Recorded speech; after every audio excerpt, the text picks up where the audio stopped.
Hey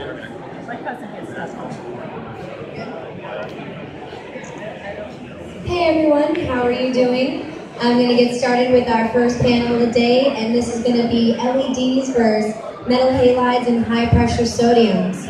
So I'd like to start off today by introducing our panel. We have Mr. George Cambell. We have Leif. We have Peter Armando. So I'd like to start off by having you introduce yourselves further and then tell me a bit about your journey. Tell me about your company, starting with you, George. I work for a group called Green. It's one of the first publicly traded legal cannabis companies. My job there is to work with them and seek out, find, acquire, and merge with individual or sophisticated technology specifically for the cannabis industry, for agricultural growth. I'm here actually representing a couple brands that we work with. One of them is Truth Lighting, that's why I'm sitting here. It's the LED lighting company. And also OGT, which is a microbial nutrient, and a Jurassic O2, which is an oxygenation system, over in my little corner over there. But right now, I'm here to discuss Truth Lighting, and my journey is just like everybody else's. It's still going. I'm inventing it every day. So for the most part, I work with commercial growth, and I work with hydroponic shops and supplying lights and products for consumer growers and also commercial growers. Thank you very much. Mr. Armando. My name is Peter Armando. I work for Griffin Greenhouse Supply. We're the largest horticultural supply company here in the eastern side of the United States. We've created a division 2 years ago that works on the cannabis industry, bringing supplies mostly to commercial growers or hydro stores. So I currently work 7 days a week on the commercial grow side. Every aspect from design, build out, cultivation, anything that has to do with the cannabis market. Hey everybody, my name is Leif. I work for Promax Grow Lights. I'm the global manager for sales as well as the social media administrator. So I work our social media sites, so make sure to check out Promax Grow. I'm a grower myself. I tried LEDs many years back, and they weren't where they were today. And I actually used HPSs. I kind of used everything when I was younger. And I was one of those young athletes who had been injured in car accidents. They began prescribing opioids when I was 16 years old in high school. My grades began to slip, and tried cannabis. And wonderfully, I stopped taking the painkillers. My grades went back up. I went to school for baseball. Did it for 2 years and decided I didn't want to do it anymore. And I took my academic scholarship somewhere else, and I ended up getting a real estate license and going into the cannabis industry. So I've kind of been everywhere, and it's a great field to be in, and all lights are spectacular. And that's actually how I ended up working with Promax Grow, because I believe in the product and technology is finally your guys. Thank you guys very much. And then everyone's doing fantastic. If you all just speak in the mics and tell people in the back who's having a little bit of a hard time hearing your fantastic answers. So this is about growing. How long have you guys been growers for? So I live in New York City. I don't grow there. I grow begonias, and I do utilize my technologies for those particular plants. But I work with friends and colleagues that grow in Rhode Island to Maine and Massachusetts. So that's my extent. I was a commercial grower for myself for 30 years, then went to work for Griffin for the past 10 years. My job has always been, as a technical sales, is I basically infuse myself into the grows, be the guy as a salesman. After I was injured in a bad accident when I was about 16 years old, I started using cannabis, and being where I was, it wasn't affordable to use it as a medicine, so I began cultivating it, and I've been growing on and off for about 7 years now. Thank you. And what I love so much about this panel is that everyone here is so versed in growing and technology. Then I wanted you guys to talk about, I know you guys all work for separate light companies. What is the big difference between LEDs and the metal halides and the high pressure sodiums? Initially, it was a bit of a right off the bat, it would be cost. There is an initial bigger investment for purchasing an LED light over the alternatives. That's the first one you see on the paper. But then down the line, the cost savings actually start peaking up. And with the less maintenance and less additional technologies you need, or ventilation you need to cool the lighting systems, then it actually pays off. And then along the lines, what you get out of an LED is a much higher spectrum. And fine. High pressure sodium, when this industry first started, was underground. So the best light they could find to get the light spectrum for the plant was a high pressure sodium light. It was the easiest to come by, it was already in the industrial world. The first LEDs that came out, the lack of a good quality diode made the lights inferior to create the color spectrums. Now with the newer technologies, with people that have time and the ability to put science into this, we are now seeing the higher quality LED lights to emerge in this industry. And a plant, we're all confused. Everybody likes to talk about watts, but this plant is not about wattage of the light and what the output of the light or the usage of the light that is being produced. It's the amount of lumens or micromoles in the proper spectrum to feed what the plant needs. So it's kind of re-educating everybody in that type of area. And the LEDs of today are moving in that direction. There's so many different reasons to be using LED lights. Power savings, better quality medicine, less heat. Those are all well and good, but when you look at it, you really have to look at LED as a technology. For instance, take a computer, for example. When you go to the market and you're purchasing a computer, there's so many different choices. There's compact, there's MacBooks, there's Sony's, there's everything you can go out there, but what sets them apart? You can email on all of them, you could word process, you can go on the internet. You generally do the same thing, but what sets them apart? It's really the inside component. It's the spectrums that the lights are getting off. Everybody has a different secret sauce. And when it comes down to it, there's so many different LED lights out there that you can go and you can choose from. The ones that are more transparent of the companies are the ones that you want to go with, because they're the honest guys. There's so many LED companies out there blowing smoke left and right. It's the ones that you can really trust that will make your product or your medicine worthwhile. And I personally, I was a victim of bad LEDs. I lost the whole crop. I lost 4 months worth of medicine. That's a lot of medicine to lose. That's, on the street value, that's about $350 every 3 weeks. I can't afford that. A lot of people can't go without that. So when somebody says, hey, you could try our lights and put the money down, and if you like it, you keep it, and if not, you send it back. They mean business. They have a reputation. They know their product works. They have, 5-year warranty and great quality medicine. That's how I started with Promax.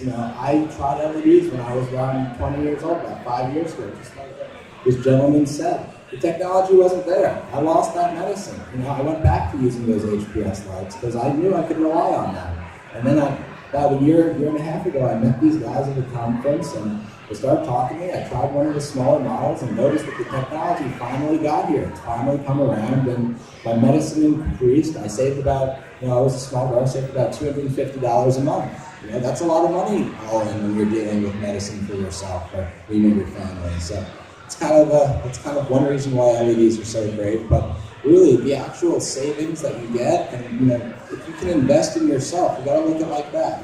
If you could not have to pay for any maintenance for a certain amount of time, whether it be 3 years or 5 years, that's a great savings. You could spend as much as $400 a year just on light bulbs if you're using just 2 fixtures with HPS lights. That's $2,000 over 5 years. That pays for 2 lights, and then all of a sudden when you start thinking about it, you're going to be saving energy every month.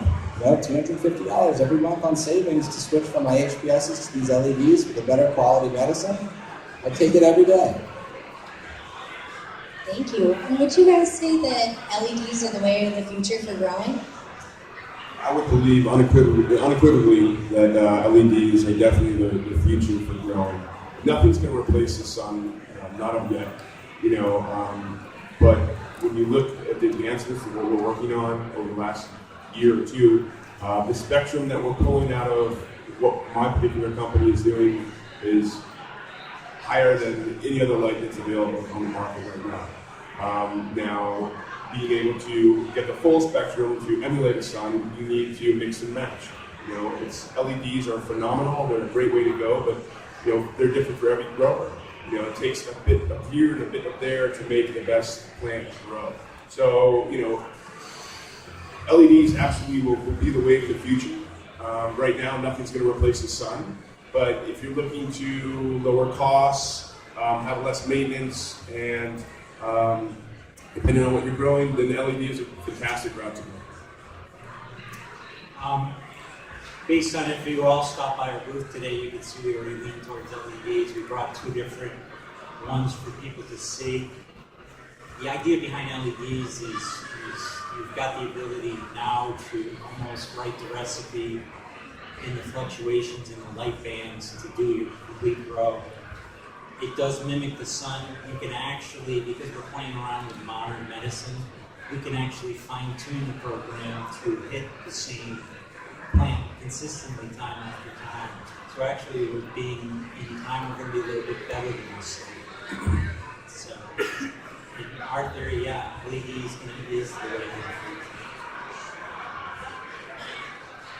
Well, I hate reverting back to my computer analogies, but you gotta look at it like this.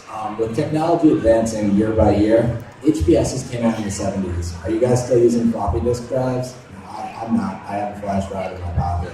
I got those pocket drives, the ones that go into the food chains. Technology is advancing so far that you can do anything with these lights at this point. A light that gives off no heat and a spectrum that you derive from NASA, it's impeccable. You take the study of plant growth in space, you can put it into any chip, and we're actually able to hit our spectrum perfectly. We replicated the sun.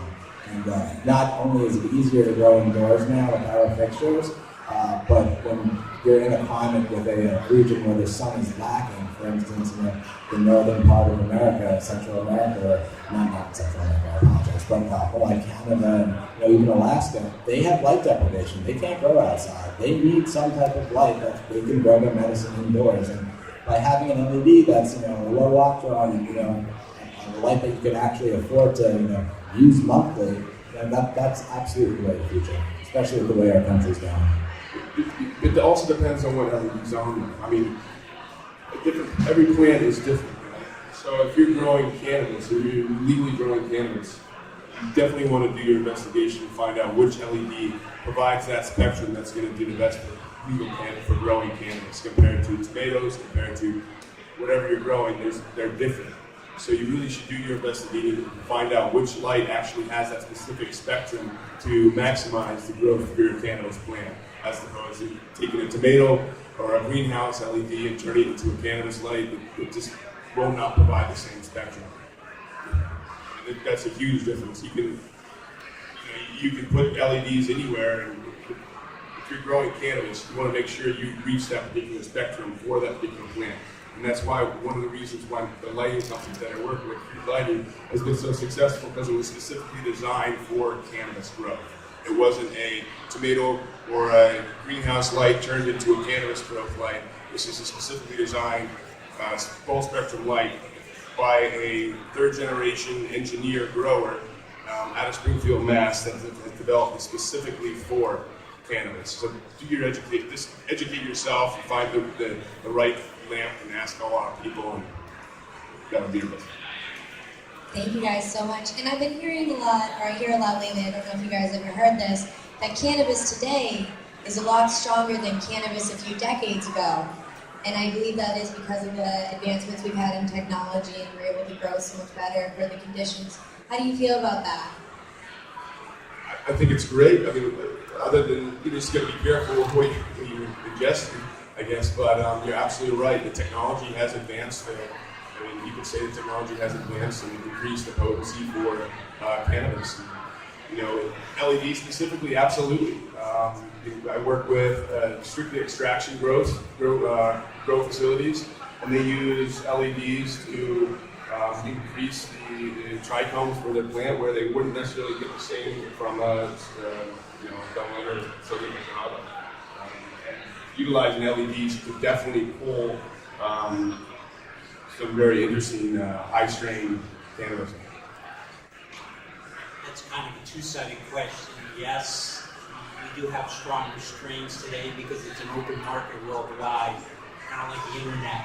So yes, the technology has made better strains, but also like the internet, there's a lot of misleading information. So I'm going to say, let's wait for the science, guys. And just be careful of what you're ingesting. Let's wait for the science. Absolutely. Medicine is totally advanced. Look at where it was 120 years ago. They were still putting leeches on people and bleeding them when they had a fever. That didn't do anything, but they still did it.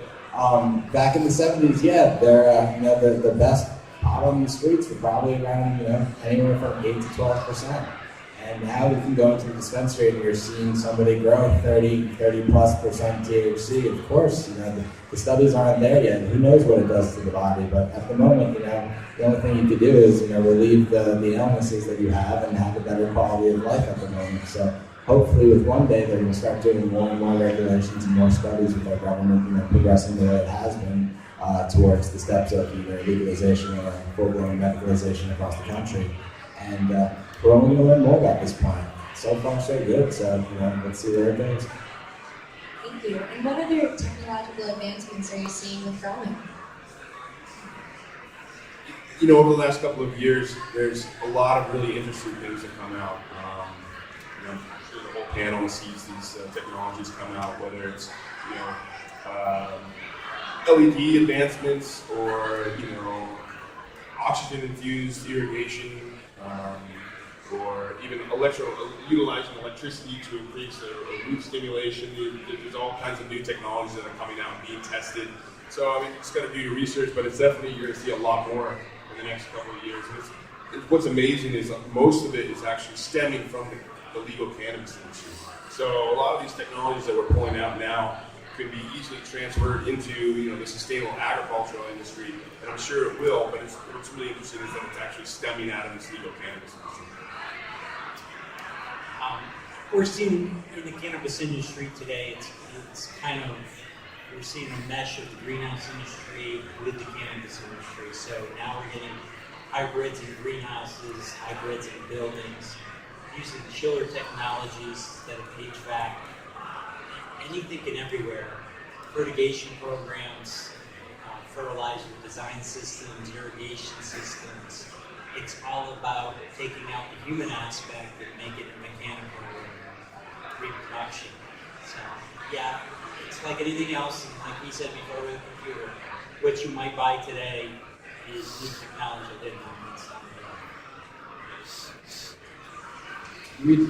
Could you repeat the question one more time? Sorry. Yeah, absolutely, no problem. So I was wondering, what other technological advances are you seeing with growing? Well, as I mentioned, we're kind of just coming out of the dark scene. People have been doing this since the 70s, but right now, with the way everything's kind of changing, people are starting to come out of the dark, come out of the closet, and really share their secret sauces, share what makes a difference. So you see all these new technologies come out every day. Whether like George had said, whether it's a hydroponic system, whether it's a light, whether it's a organic type of fertilizer. New things are absolutely coming out. Everybody has a different method of growing. Everybody likes different things. It comes down to you as the grower. What are you most comfortable using? You don't want to stress your own self out as well as your garden. You want to be comfortable with whatever you do, because your plants will reflect the way that you are being.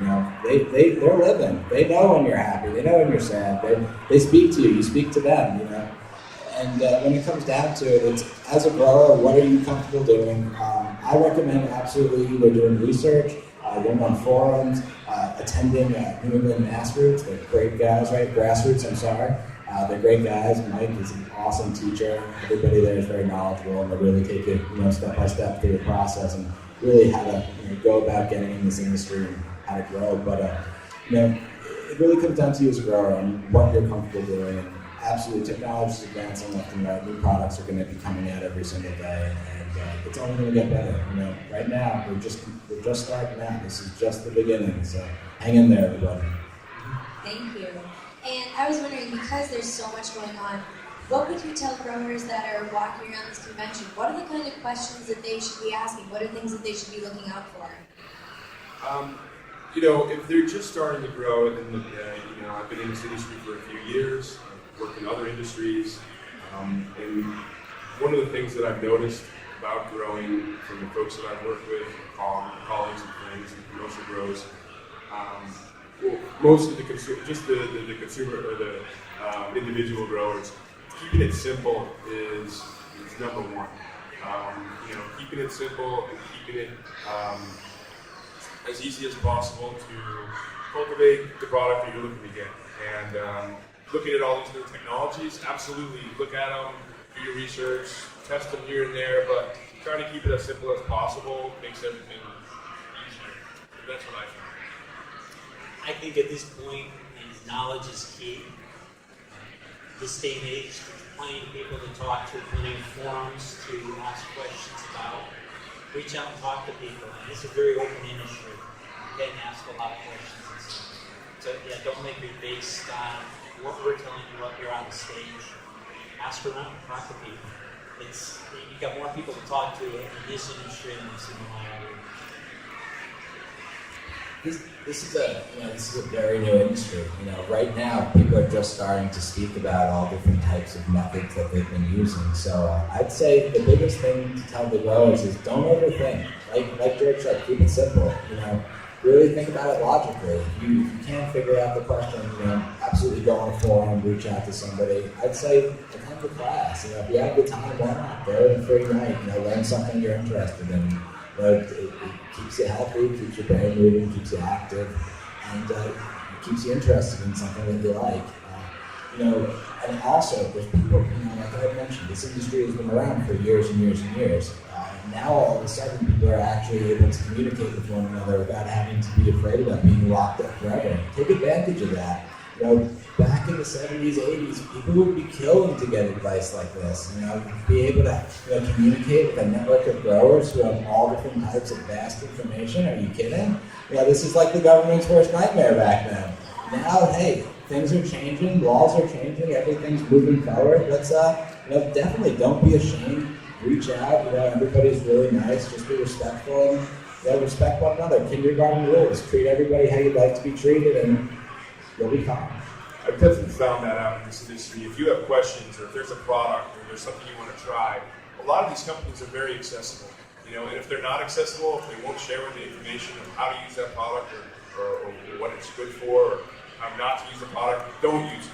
But a lot of these products, you can reach out, and you can reach out to any of us or any of our groups, and we can probably help facilitate and figure out the best way to set up your grow or introduce you to someone else. And a lot of companies are doing that in this industry. So, don't be afraid to reach out, email, or call the company and ask the questions. Don't be afraid of silly questions either. Everybody's kind of learning. We're still inventing this industry on a daily basis. So, just ask a lot of questions and do your research. Thank you, and I love what you were saying, that there are no such thing as silly questions. And with that, I'd like to take a couple questions from the audience.